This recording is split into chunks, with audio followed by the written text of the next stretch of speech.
días a todos.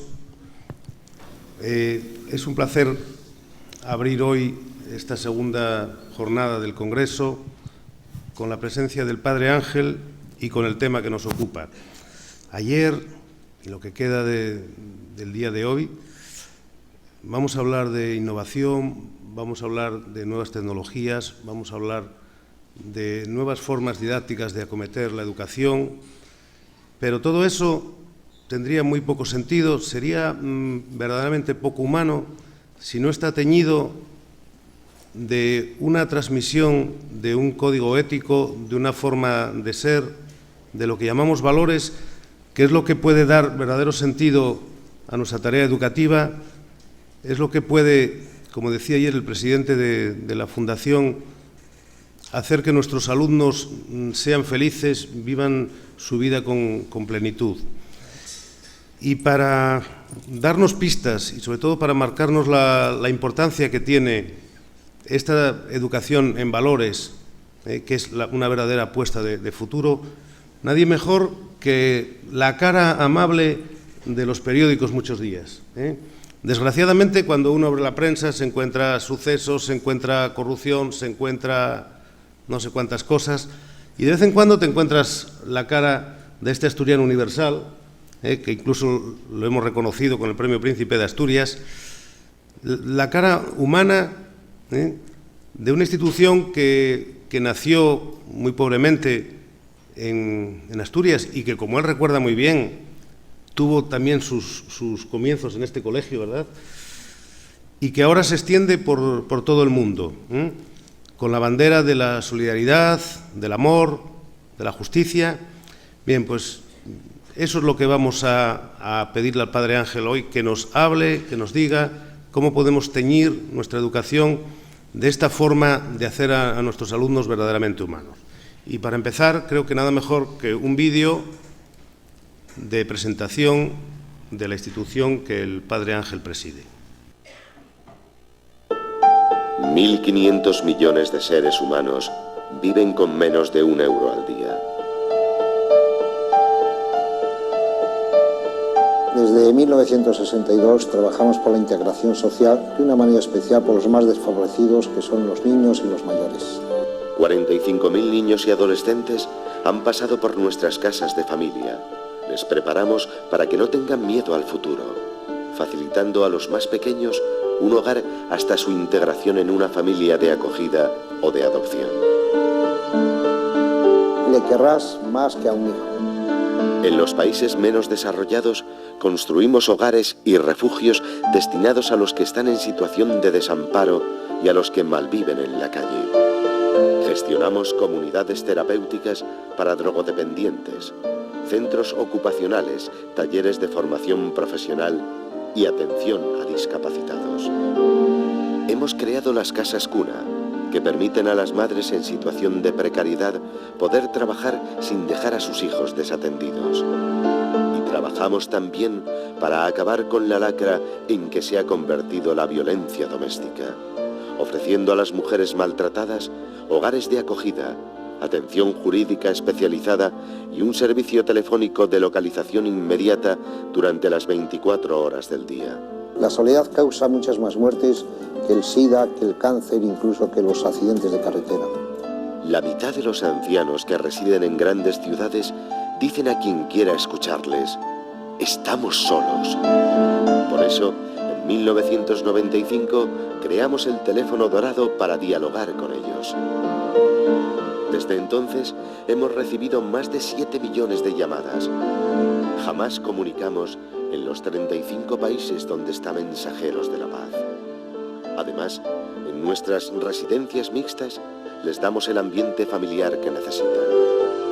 Les dedicamos todo el tiempo con una atención cercana y personal. Porque para Mensajeros de la Paz, el día a día es lo que vale. Por eso, dedicamos un día al año para festejar el Día de los Abuelos.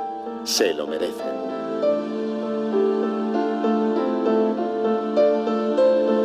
Es feliz quien ama y se deja amar. Mensajeros de la Paz difunde sus mensajes de paz, amor y solidaridad por todo el mundo, en todos los idiomas.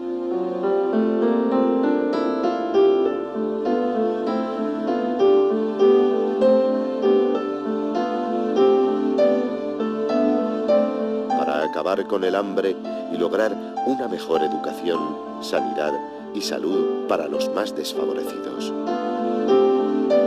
Creemos en la buena voluntad, en la voluntad que se forma en el esfuerzo diario y se manifiesta en el compromiso auténtico con los que menos tienen y más sufren, dando cada día un poco más.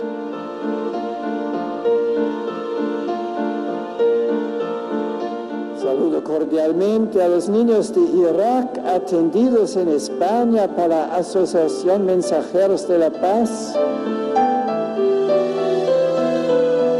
Porque pensamos que un mundo mejor es posible y creemos en el amor que nunca falla. Allí nos vemos.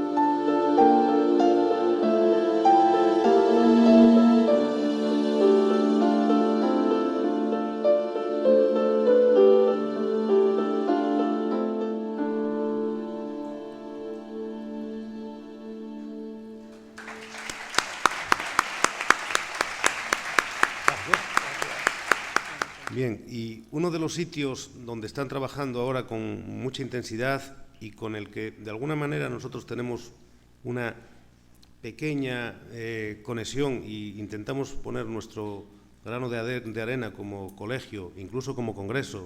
Sabéis que tenemos ahí en el stand de mensajeros la posibilidad de colaborar para que esta escuela tecnológica, esta escuela del siglo XXI, llegue también a los más desfavorecidos, es en Haití. Os vamos a poner ahora también, antes de las palabras del Padre Ángel, un vídeo sobre la realidad que están trabajando en Haití.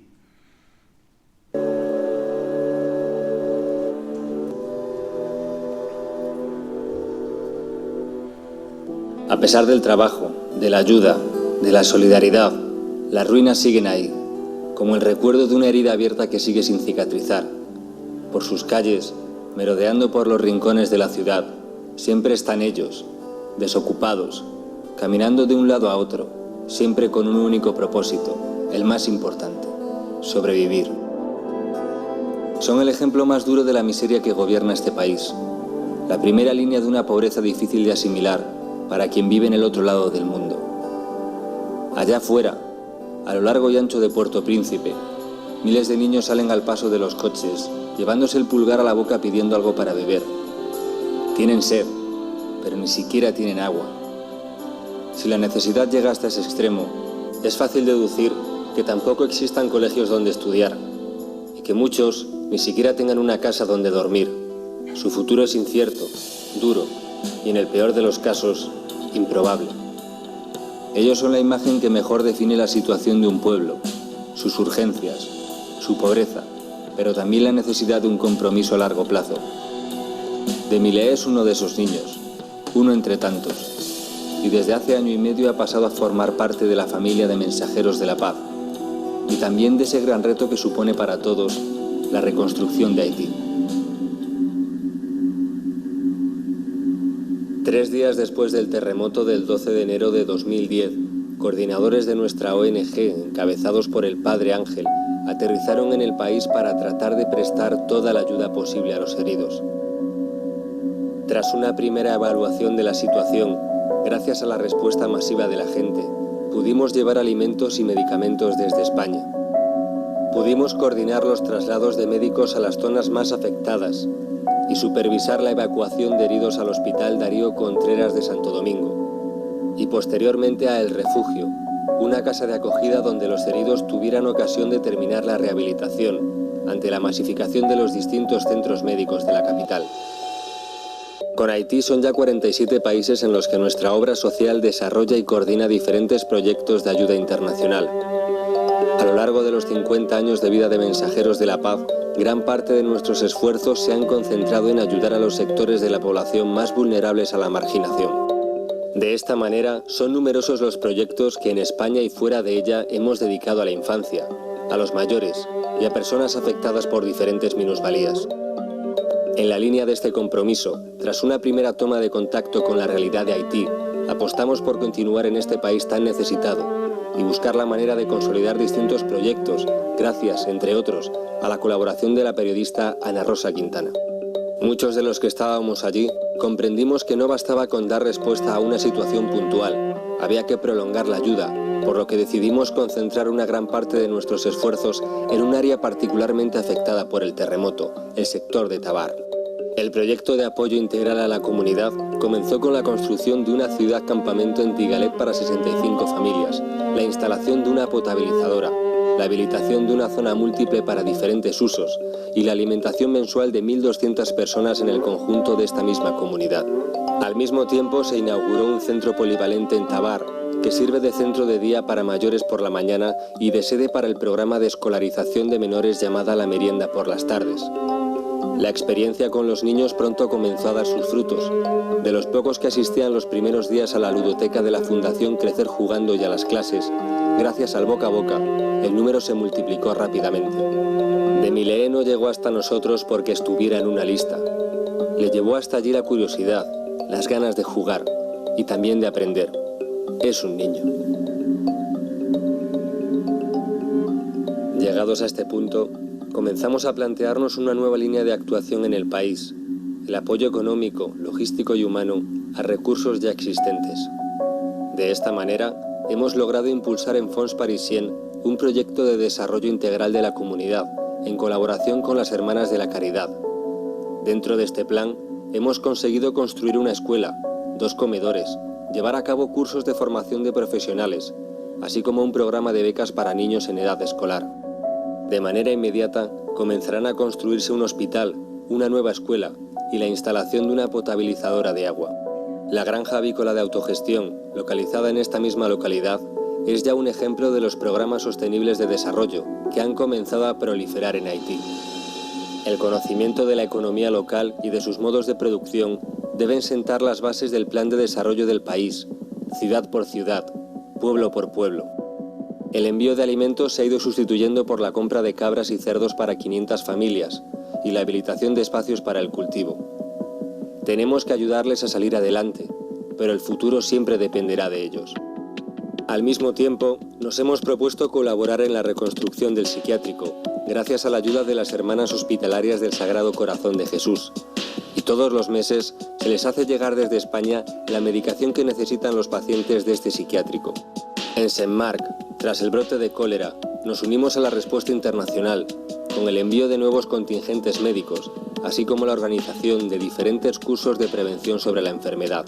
Nuestra llegada nos puso en contacto con el director de un orfanato, al que en la actualidad llevamos alimentos cada mes para 100 niños. Cuando el terremoto arrasó Tabar, Demilee perdió a su familia, pero sus tíos la acogieron. Los niños que viven aquí no tienen a nadie. A muchos les ha dejado huérfanos el cólera. Por eso, con vuestra ayuda y confianza, podemos hacernos cargo de su alimentación y también podremos seguir apostando con fuerza por el futuro del país.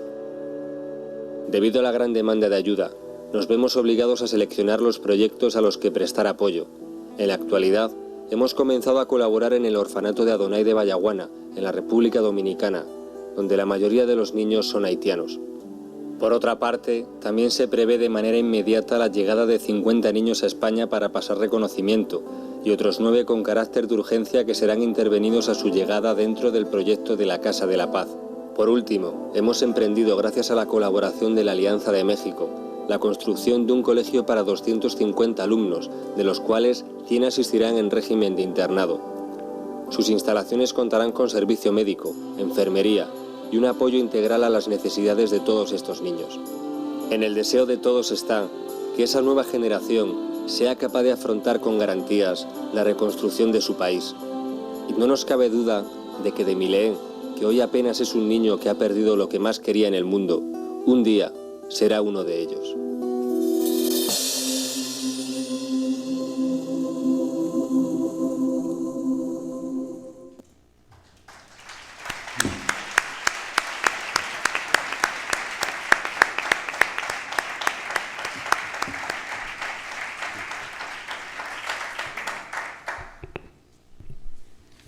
Muchas gracias.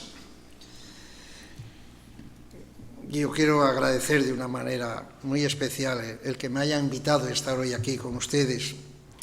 Como decía el compañero, en este colegio hace 51 años comenzamos esa ayuda de esta obra de Mensajeros de la Paz, de la Cruz de los Ángeles, y aquí hemos encontrado mucha ayuda en aquellos primeros años, pero dejarme que casi me emocione, primero porque he querido mejor que fueran los vídeos antes de meterles o deciros un rollo de palabras y de papeles, porque yo creo que entra mucho más por los ojos cuando vemos algo, y esos niños, tanto los primeros como los últimos, no son unos artistas ni unos actores, son niños de carne y hueso. Algunos de ellos incluso ya no existen, no viven, se han muerto algunos de esos que estaban ahí de cólera. Pero me emocionaba porque hace muy poco tiempo en este mismo colegio habían hecho los alumnos una campaña preciosa de libros, y cuando salía a Haití, en el colegio ese y en la escuela, algunos del material que había aquí, de bolígrafos y de libretas, los estaba viendo que estaban ya en Haití. Por eso es una ocasión preciosa para daros las gracias. Y para decirlos que el eslogan, la campaña, la excusa, el motivo de lo de la manzana solidaria es algo precioso, sobre todo para nosotros los asturianos, que sabemos lo que es una manzana. Los que hemos sido niños hace muchos años y los que son hoy, la manzana solidaria es una manzana que incluso no la come uno solo, a veces hasta la compartimos, se la damos al hermano, o nos la pide o nos la quita cuando la estamos comiendo. Para nosotros los asturianos la manzana es algo mucho más simbólico todavía de lo que fue para el Antiguo Testamento o la Biblia, en donde la primera fruta que aparece es la manzana, y no es la manzana de la discordia. Yo creo que se han equivocado. La manzana nuestra es la manzana de la concordia, la manzana en la que compartimos, en la que cuando uno tiene hambre y pasa por cerca de una pomarada de esa, de un huerto de esos donde hay manzanas, nos atrevemos, aunque hubiera un perro allí dentro intentando cuidarlas, nos atrevemos a entrar allí si tenemos hambre y comer una manzana. Por eso felicitaros de esta preciosa iniciativa. Yo cuando pasaba ahora por los stands, ver que había una hucha de Haití que tenía una manzana, pues te ilusionaba. Ver que había un stand que era con los patos salvajes, o que se denominaba que era atender y querer de una manera especial, pues no a los más desfavorecidos, sino a los que les falta algo, porque quizás los discapacitados, los que son tan favorecidos como nosotros, les falta algo, y a uno eso le ilusiona. Por eso el hablar de que un mundo mejor es posible es muy fácil, sobre todo en estos momentos de dificultad, en estos momentos en que todos creen que España, que Asturias, que la sociedad, que el mundo entero es Sodoma y Gomorra, donde todo es corrupción y maldad. No es cierto. Es decir, yo creo que nunca en la historia de la humanidad hubo tanta solidaridad como hay ahora. Nunca en la historia de la humanidad hubo la posibilidad y la certeza y la realidad. Hace ahora 13 años, en el año 2000, y todavía nos quedan año y medio para cumplir lo que era el milenio, pues nunca se habían reunido 170 jefes de Estado o presidentes de gobierno para intentar erradicar la pobreza, algunas enfermedades, el analfabetismo. Es cierto que en estos casi más de 10 años no se ha conseguido todo, pero sí se ha conseguido mucho. Si tenemos que ser honrados y decir que hoy se muere menos gente por falta de alimentos y de agua y de medicamentos que hace 10 años. Algo se ha conseguido. Se mueren demasiados, todavía se mueren pues más de los que entran en el campo de fútbol de aquí, de Oviedo. Más de 30.000 personas todavía mueren de hambre, y eso es una barbaridad. El Papa Francisco, el nuevo San Francisco, que nos nació en la Iglesia y que va a cambiar esta Iglesia, a pesar de que algunos sigan emperrados en querer tener una Iglesia demasiado jerárquica, demasiado encorsada, una Iglesia en que no salga a las afueras, y este Papa les ha pedido: salgan ustedes de los palacios, tengan ustedes, sepan oler a oveja, no huelan a otra cosa distinta. Un Papa como este nuevo San Francisco, que nos llega a decir que lo que le gustaría es que la Iglesia pobre y de los pobres sean los tesoros de la Iglesia, y que los tesoros de la Iglesia no son, o ya no son, y nunca fueron, a pesar de que algunos han trabajado, han intentado y lo han conseguido, pero se lo van a quitar seguramente, que los tesoros de la Iglesia sean el oro, sean los oroperes, sean las grandes catedrales, sean las grandes iglesias. No, los tesoros de la Iglesia, dice este Papa, que todavía no ha escrito ni una encíclica, ni ha dicho nada, es decir, nada más que hace gestos, dice, los tesoros de la Iglesia son los pobres, esos son los verdaderos tesoros de la Iglesia. Pues vivimos en un mundo en que hay mucha más solidaridad que nunca. Yo voy a decir muy pocas palabras, porque prefiero más que tengamos preguntas y respuestas, pero hace muy pocos días, muy pocas semanas, desde Mensajeros de la Paz iniciamos una campaña con una excusa de batir el récord de recogida de alimentos que lo había conseguido en Estados Unidos, uno de las ciudades, un pueblo que habían conseguido como récord, y salían los Guinness, en récord Guinness 250 toneladas o 250.000 kilos de alimentos. Nos propusimos hacerlo nada menos que en el corazón de Madrid, en la Plaza España, una plaza que está en el mismo centro de Madrid. Y yo creía que sí íbamos a recoger pues 1.000, 2.000, 20.000 kilos, 50.000, que lo de récord no iba a ser posible, pero era una excusa. Ya con 20.000 yo hubiera firmado el primer día de que tuviéramos esos kilos. Y después pasamos de los 250, de los 270.000 kilos, de más casi de 400.000 kilos de alimentos, 400 toneladas, y era no de empresas ni de grandes almacenes, sino eran de señorinas. Cuando dije señorinas, alguno me criticó porque creían que estaba diciendo señoritas, y es que en asturiano cuando decimos señoritas lo decimos con un cariño especial. Decía, venían las señorinas con las bolsas de plástico y llenas de kilos, y les quedaba la marca de la bolsa de plástico cuando llegas y pesa mucho. Venían con ellas allí a la Plaza España, una a una. Había niños que incluso habían roto la hucha que tenían, otros que habían hecho la primera comunión y les habían dicho a sus amigos, en vez de regalarme nada, darme kilos de arroz, y llegaban allí con el vestido de primera comunión y unos kilos de arroz, o unos pobres que estaban pidiendo en la iglesia y llegaban con 7 euros, que era lo que habían sacado en la escalera de iglesia para dar eso. Comprenderéis que eso a uno le emociona, ilusiona, y además le hace seguir diciendo que vivimos en una sociedad que no está enferma, que vivimos en una sociedad que está rica, y está rica de valores. Y aunque algunos muy apicotados llegan a decir, incluso desde la Plaza Colón, que la familia está en crisis, que es una barbaridad, mienten como cosacos. Es decir, nunca la familia tuvo y ha sido y es de las instituciones más valoradas que hay. Si nuestros 6 millones de parados hubieran explotado y salido a la calle, quien está sosteniendo estos momentos es la familia, son los padres, son los abuelos, son los tíos. No es la familia convencional de siempre, de padre, madre y 2 hijos. A veces es de los abuelos o de los suegros o de los esposos o de los separados o de los divorciados, porque aunque se separen o se divorcien siguen siendo familia, y cuando hay dificultades se unen, y ahí está en que sigue sosteniendo ese colchón de la familia. Y después la sociedad, ahí está. Es decir, cuando se hizo la campaña aquí del material escolar para Haití, o para algunos pueblos, ahí estaba. Aquí había, yo recuerdo en este escenario, montones de cajas y cajas de material, que después incluso nos costó un montón de esfuerzo poder llevarlo a Madrid para después enviar a Haití, y que hubo hasta una empresa solidaria que nos lo llevó para allá. Esta es la solidaridad en la que vivimos.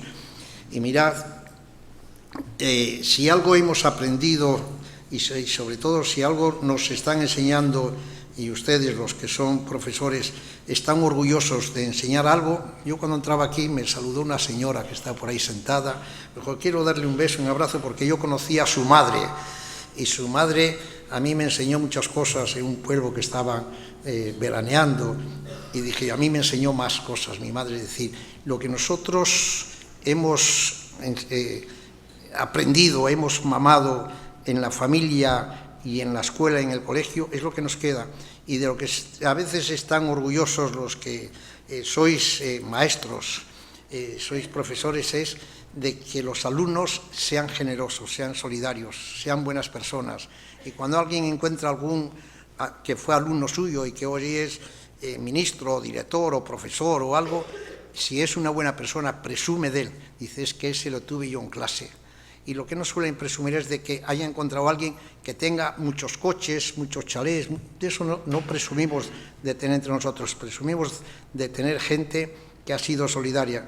Por eso yo sigo invitando a que lo más importante en la vida, sobre todo, es el ser solidario. En Mensajero de la Paz lo decimos muchas veces, hemos nacido no para sufrir. Yo creo que siguen mintiendo los que creen que cuanto más sufras aquí, más cielo vas a tener allí, porque vas a tener menos purgatorios. Es una falsedad. Es decir, hemos nacido para ser felices.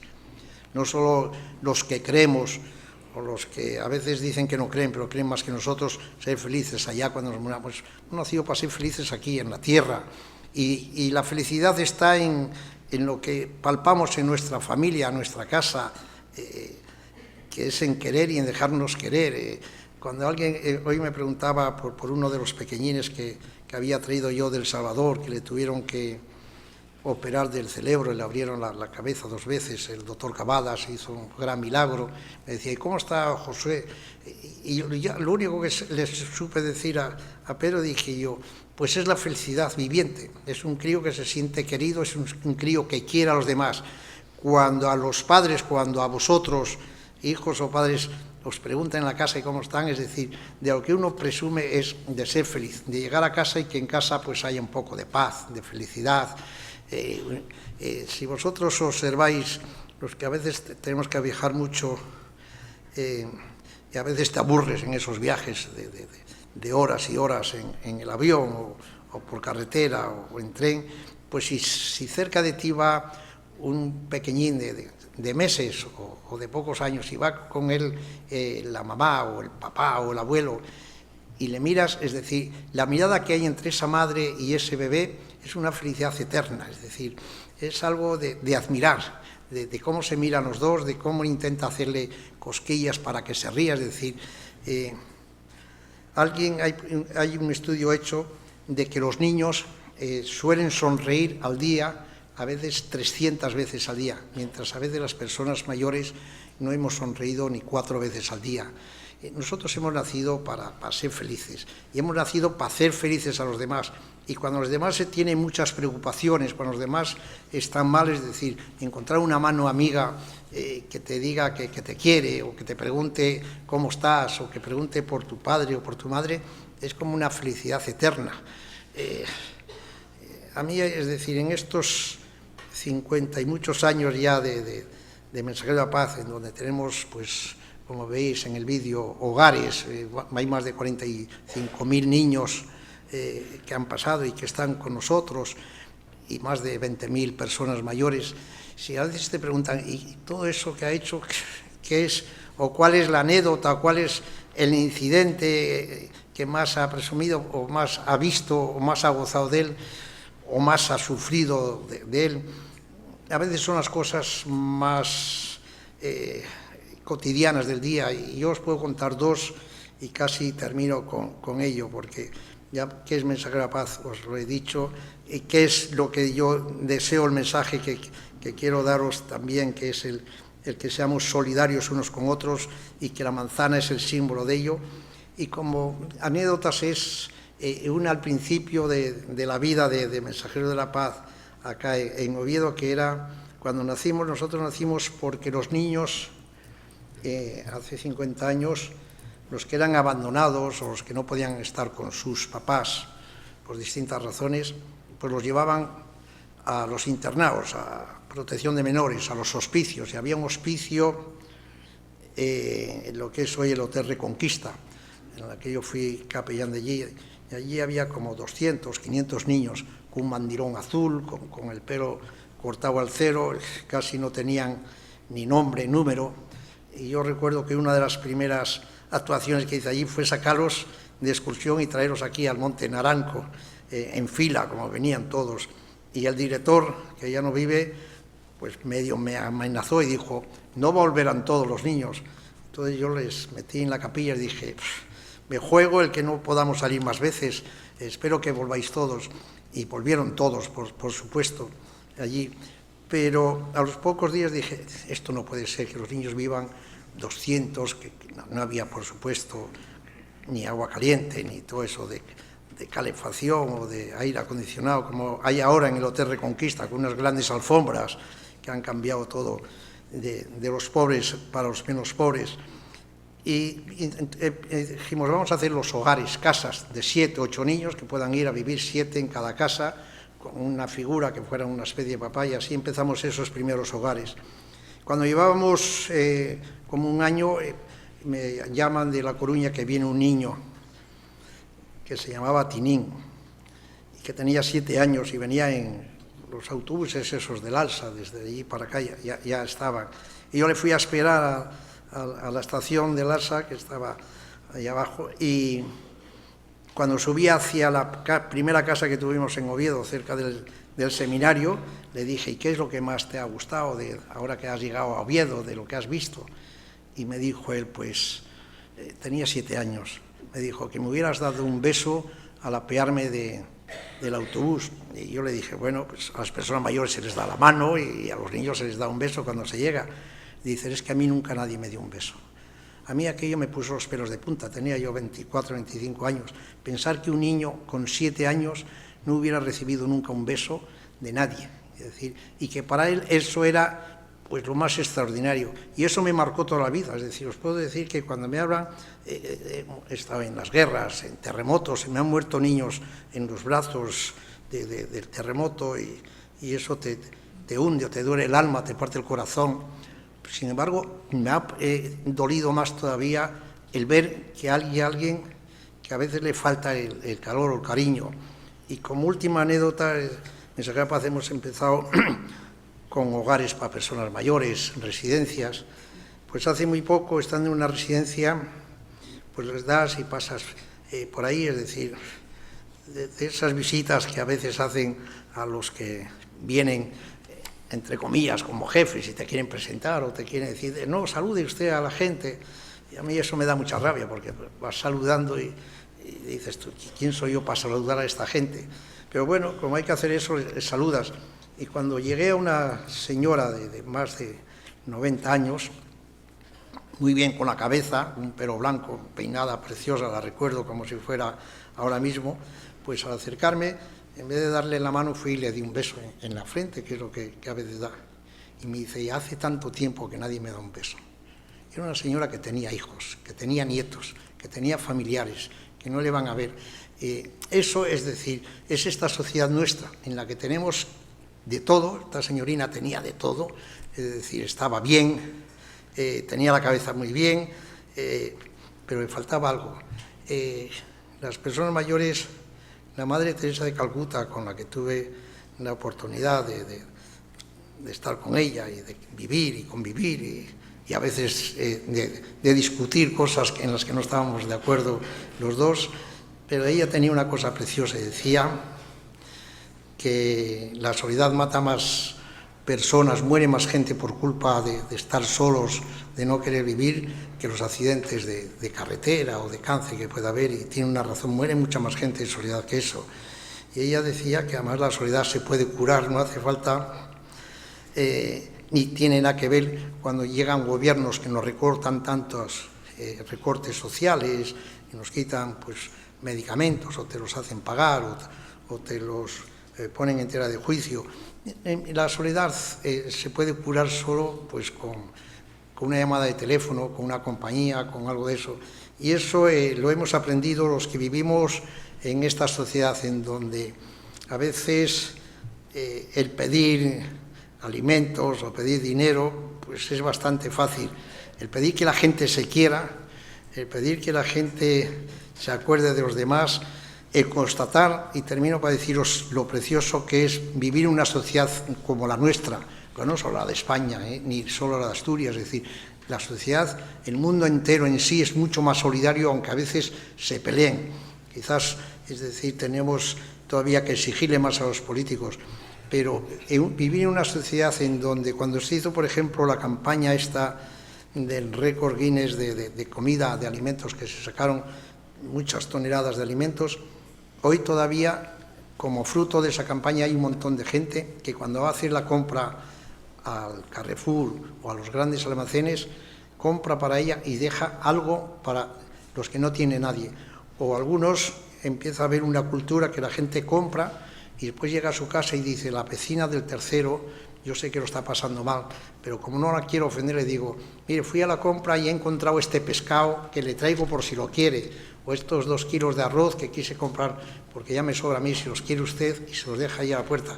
Esta cultura empieza a haber en estos momentos difíciles, y esa es nuestra sociedad, esta es esta solidaridad, y esto es lo que yo os quería decir, que un mundo mejor es posible con gente como existe, y yo me atrevo a decir como gente, como vosotros y sobre todo como los que están ahí sentados. Muchas gracias.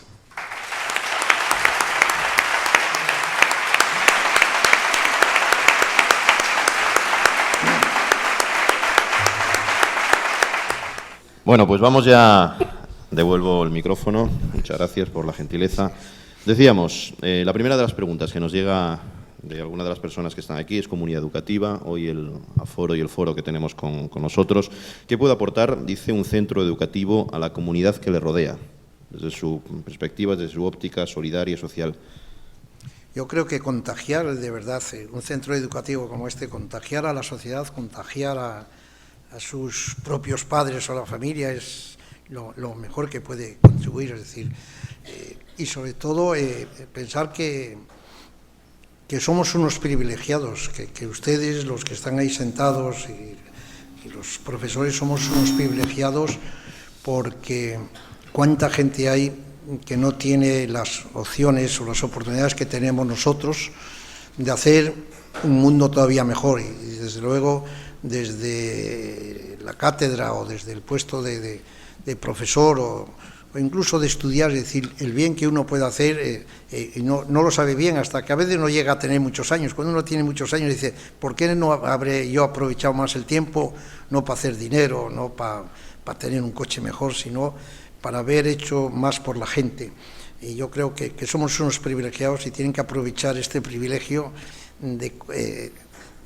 de contagiar a la gente de lo buenos que son ustedes. Es decir, a veces la bondad también hay que exportarla y hay que decirla, y tener un privilegio de ser profesor y poder decir a la gente vivencias solidarias, esto no lo tiene mucha gente, no lo tienen ni los políticos, y si lo tienen lo desaprovechan mucho, ¿no? Es decir, yo creo que deben aprovechar el privilegio de ser profesor, el privilegio de estar en contacto con los demás, el privilegio de eso. Yo creo que eso es lo más importante.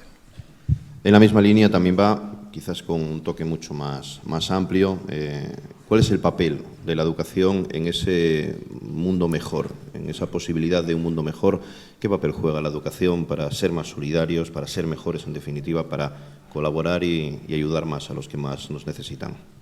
Pues todos decimos, y sobre todo cuando estamos en países en donde no hay escuelas, en donde como Haití el porcentaje de analfabetismo es tan grande, en donde los niños, la única escuela que tienen a veces es la calle, pero el poder tener escuela, el poder aprovechar de eso, es decir, yo creo que es inmenso las oportunidades que tenemos, y el papel de la educación, todos lo decimos, es decir, es la familia y la educación, el colegio, la universidad, la misma guardería, es la segunda familia que tenemos todos, y tenemos que aprovechar esa oportunidad, y los que estáis a frente de ello, tener la misma responsabilidad que tiene un padre y una madre, que a veces se pregunta, sobre todo cuando se van a casar los hijos, se creen que lo pierden, sobre todo si lo que casan es al hijo, dice, lo pierdo para toda la vida, pues a veces no lo pierde, gana a la nuera, ¿no? De ello, tener la oportunidad de no perder esa. La familia es la de sangre, y muchos de nosotros y de vosotros, la familia es el claustro de profesores, los compañeros, todo eso, aprovechar sobre todo eso. Antes hablaba de que España sigue muy fuerte, muy viva en el ámbito de la solidaridad. Una de las personas nos pregunta cómo se ha visto, si es que se ha visto modificada, la labor de mensajeros de la paz en España debido a la crisis económica que estamos pasando. Hemos tenido que multiplicar y sin abandonar países como Haití o como África, Benín o El Salvador, países que todavía necesitan mucha ayuda. Sin olvidar esos países, hemos tenido que poner los pies en tierra y pensar que en España estamos pasando por situaciones en donde, aunque a veces lo quieran disimular los políticos, los gobernantes, es un país en donde hay pobreza, es un país en donde la gente no come, algunos de ellos no las 4 veces al día, sino a veces no comen ni una vez al día, en donde hay niños que pasan hambre, en donde hay niños, como hace muy poco hemos visto en Barcelona, que tienen que andar rebuscando en los cubos de la basura y se lo prohíben, en donde hay niños como los comedores que tenemos en Mensaje de la Paz o que tienen otras ONGs, que además de darles o que vayan a hacer allí pues la ayuda escolar, después se les da la merienda cena, porque muchos de ellos van a la cama sin poder tomar un vaso de leche, un yogur, y esto existe en esta España nuestra. Y después existen las medidas que da el gobierno, en las que yo creo que a veces no somos cómodos con este gobierno, ni con los gobiernos que sean, en los que uno no puede estar de acuerdo, cuando, por ejemplo, hace menos de un mes, en el Congreso de los Diputados de España, pues uno de los ponentes hacía una proposición no de ley para intentar pues paliar o erradicar un poco la pobreza en España. Y en el Congreso, que hay creo que 400 diputados, en esos momentos yo estaba en la tribuna arriba y había solamente 11 en una bancada y otros 15 en la otra. Es decir, es vergonzoso decir que cuando estamos hablando de la pobreza en España, nuestros diputados, y lo puedo decir porque he estado presente allí, no estaban, se escapaban, se iban y estaban proponiendo cómo poder acabar la pobreza. Como cuando el presidente del gobierno hace 8 días, por primera vez, habla de la pobreza infantil, porque aquí los presidentes han intentado evitar la palabra crisis, han intentado evitar la palabra Bárcenas, han intentado evitar palabras que les molestaba, y la palabra de pobreza no la habían dicho nunca. Ya por lo menos han reconocido que hay pobreza y que hay pobreza infantil, que hay niños que lo pasan mal. Pues la medida en la que se le ocurre y la que quizás mañana o el viernes en el Consejo de Ministros se apruebe, es una proposición en la que ni los de la oposición, ni los varones del Partido Popular, que también suelen ser oposición del mismo partido, se les ha ocurrido hacerle una pregunta al presidente. ¿Cómo es que usted dice que para paliar la pobreza infantil va a dar el 0,7 del IRPF, de eso que han puesto en la casilla a los españoles? ¿Qué es que se lo va a quitar a los ancianos, a los discapacitados, a las prostitutas, para dárselo a los infantiles? Usted busque otro medio, pero no quite precisamente a los más pobres para dar a estos. Pues esto es lo que mañana se va a aprobar. Y no hay nadie que haya dicho, ni un periodista, ni un político, ni un gobernante, ni un obispo, ni un cura, ni un dirigente de una ONG, que diga, eso no es posible que lo haga. Pues esto va a pasar mañana. No, yo creo que España, como dije, tenemos esos valores solidarios, pero a veces tenemos demasiada cobardía de no decir las cosas, de no permitir, y no podemos seguir permitiendo que en España, que los niños, que las personas pasen hambre. Y en España se empieza a pasar hambre. Es cierto que no va a haber muertes por hambre, gracias a Dios, porque tenemos remedios más que suficientes, pero que hay niños malnutridos, lo dicen todas las encuestas, quizás para disimular, se llama desnutrición, en vez de decir hambriento. Bueno, pues a lo mejor es más fácil decir señoras de la vida que decir prostitutas, o decir, bueno, pero que en nuestra España en estos momentos tenemos que unirnos más y tenemos que exigir y pedir y buscar soluciones y no estar en contra de los gobernantes. Yo creo que les tenemos que ayudar más que criticarles. Para ayudarles es decirle, busquen recursos o quiten de otros lugares, pero no quiten de lo que pueda ser el que puedan cobrar la paga contributiva. Tenemos nada, ya para ir finalizando, algún recuerdo del Padre Ángel Llovedo. Ya nos comentaba antes la anécdota, ¿no?, con ese chico de La Coruña al que recibía en esa estación, en sus años de capellán, cuando el hospicio estaba en el Hotel Reconquista. Dos muy rápidas. Hace 3 meses estábamos en Lorca inaugurando un centro de atención temprana en Murcia, primer centro reconstruido después del terremoto, y allí coincidimos con el Padre Ángel y descubríamos cómo las tabletas estaban ya integradas dentro del sistema educativo para niños con déficit de atención temprana y la función tremenda que hacían para los niños. En Haití hay muchas necesidades.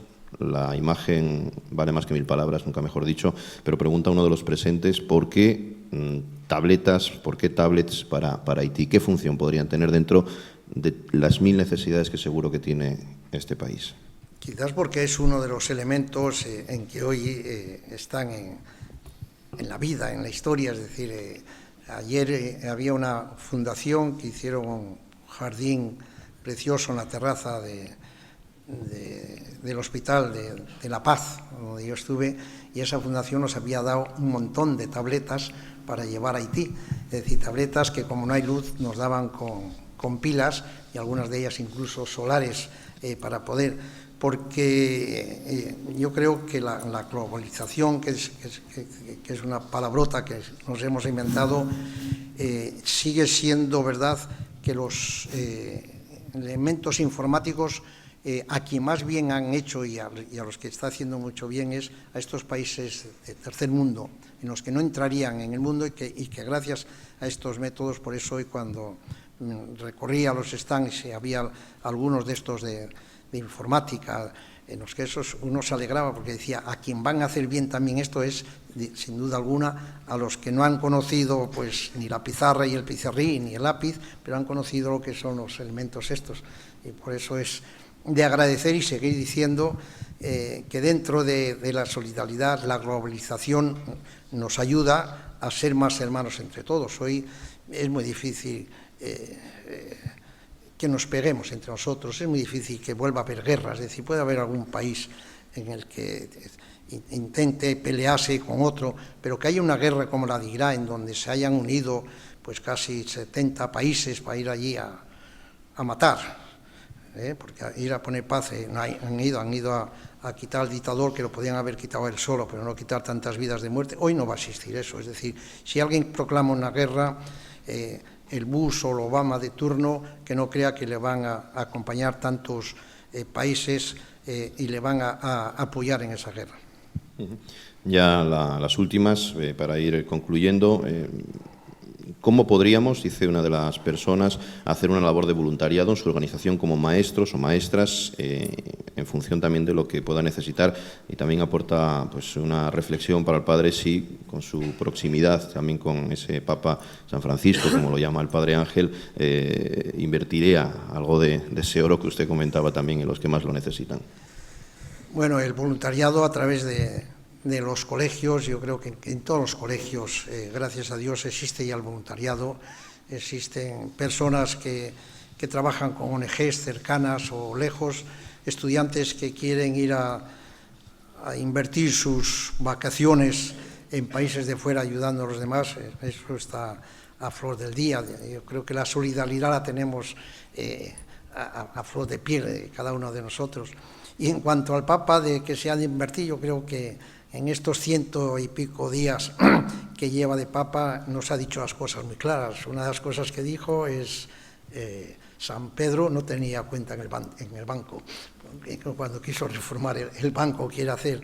No, es un Papa, ojalá en la sociedad civil, tanto americana, y la española y la europea, naciera o pueda nacer un líder social como nos ha nacido en la Iglesia, aunque tenga 70 años, como tiene más de 70 años, porque la Iglesia con es decir, todos estamos de acuerdo que va a rejuvenecer, que es una primavera, que van a cambiar muchas cosas, que va a preocuparse de lo más importante, que es de los más necesitados, que les ha dicho a los del G8 y a esos que se reunían que cuidado con el dinero, que no sirva solo para esclavizar a la gente.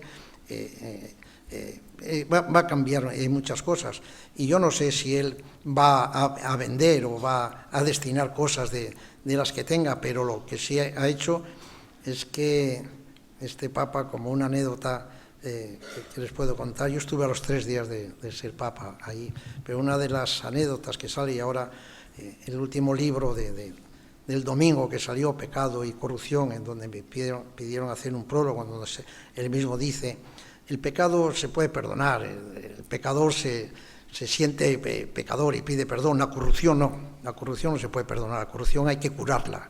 Esto lo dice este Papa, pero por decirte de lo libre y lo generoso que está, y lo que debíamos aprender algunos también, es que cuando llegó al Vaticano para las votaciones que iban a hacer en eso, dijo: yo llegué no creía que iba a ser Papa, dice, llegué con una muda y la lavaba en el lavabo por la noche para poder tener al día siguiente. Es decir, porque dice, a los argentinos el lavabo es como una lavadora, donde lavamos la ropa de eso, ¿no? Esto significa lo desprendido que es el Papa. Yo lo he conocido en Buenos Aires, porque nos había encomendado, cuando era obispo de Buenos Aires, una residencia de sacerdotes mayores, y él tenía allí, porque se había jubilado él, ¿sabes? Que había ya, y tiene todavía la habitación en la residencia que tenemos allí de Mensajero de la Paz, destinada, guardada, incluso libros de su biblioteca los tiene allí. Y yo he coincidido con él y he ido en el mismo autobús que iba él, y él me pagó el ticket del autobús. No lo guardé porque yo no creía que iba a ser Papa, que el cura, si no lo hubiera guardado, ¿no? De eso.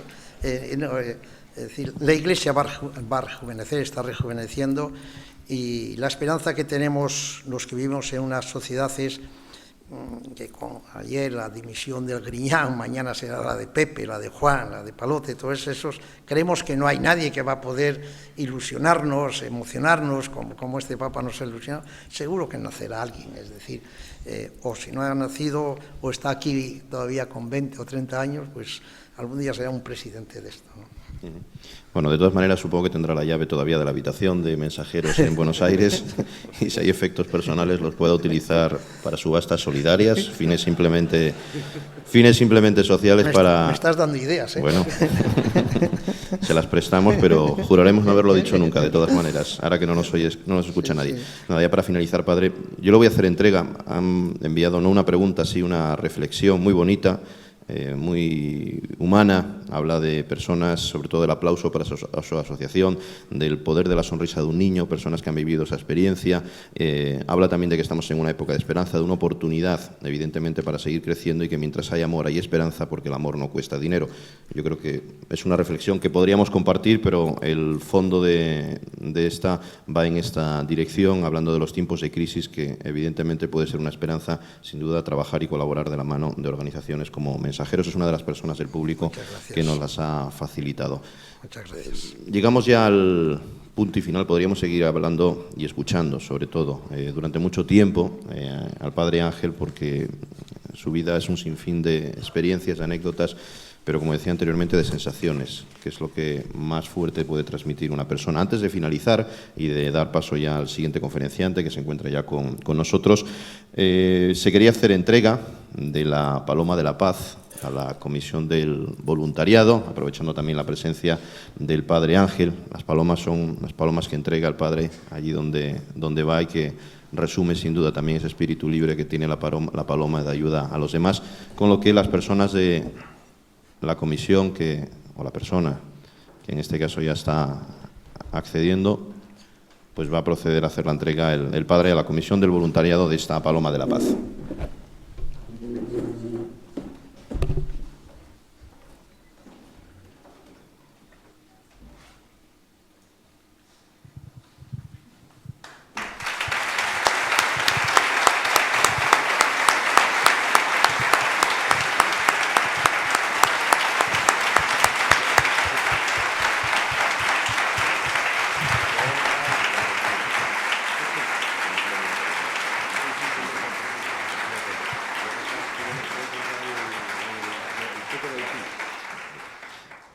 La Comisión del Voluntariado, representada aquí también por los chicos del centro, y ahora querían hacerle entrega, padre, querían hacerle entrega también de un elemento importante, de un cheque. Hablamos de Haití, la mejor manera para colaborar, y yo creo que lo mejor... Se trata de una modesta colaboración, pero que es una muestra de nuestro compromiso con este proyecto, concretamente de Haití, con la intención de conseguir una dotación para una aula digital. Gracias. Muchas gracias.